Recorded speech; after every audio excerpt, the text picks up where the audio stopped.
नमस्कार, Krishna career institute पर आपका स्वागत है। साइंस शो में आज हम लोग डिस्कस करेंगे कि पृथ्वी पर जीवन का उद्भव कैसे हुआ और पहले जीव बैक्टीरिया पृथ्वी पर कैसे बने। तो कहानी की शुरुआत करते हैं हमारे ब्रह्मांड की संरचना से। और ब्रह्मांड की संरचना के बारे में जो सिद्धांत सबसे ज़्यादा प्रसिद्धि पा चुका है उस सिद्धांत का नाम है बिग बैंग थ्योरी या महाविस्फोट सिद्धांत।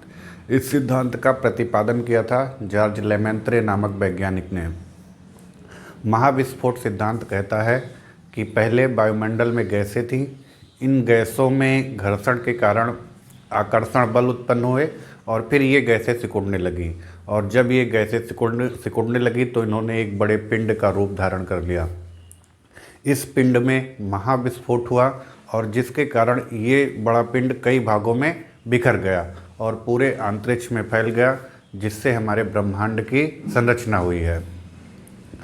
इसी ब्रह्मांड में एक आकाश गंगा है जिसका नाम है दुग्ध मेखला।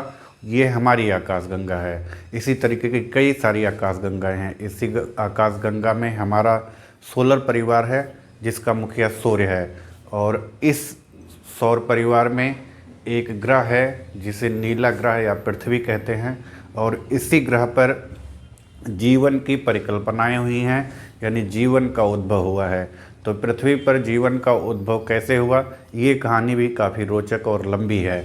तो चलिए शुरू करते हैं पृथ्वी पर जीवन की कहानी के विकास के बारे में। तो जब पृथ्वी का निर्माण हुआ, पृथ्वी पहले आग का गोला थी, धीरे धीरे ये ठंडी हुई और ठंडा होने के कारण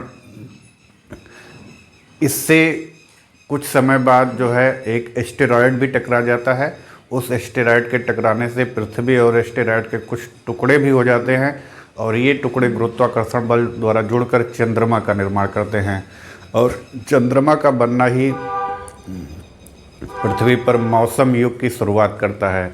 चंद्रमा पृथ्वी को स्थिर बनाए रखने में मदद करता है। चंद्रमा की ग्रेविटी के कारण ही पृथ्वी की जो घूर्णन गति है, घूमने की गति, वो कम होती है, और पृथ्वी पर जो दिन होता है वो 24 घंटे का होता है।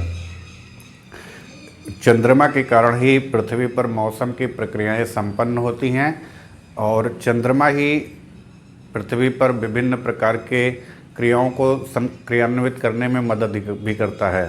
तो चंद्रमा का जो योगदान है वो अछूता नहीं है। आइए आगे जानते हैं कि चांद की ग्रेविटी के कारण जब पृथ्वी की घूमने की गति कम हुई तो जो दिन हुआ वो 24 घंटे का हुआ।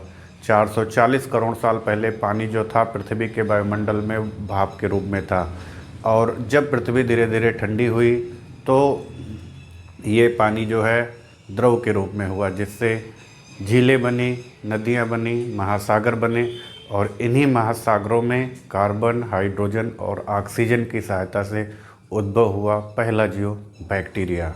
और इस बैक्टीरिया के विकास की प्रक्रिया अनवरत चलती रही, और एक समय आज का आ गया है कि उसी के विकास से हम लोग हैं, यानी बहुकोशिकीय जीव जंतु हैं, और उनमें जो सबसे विकसित माना जाता है वो मनुष्य माना जाता है।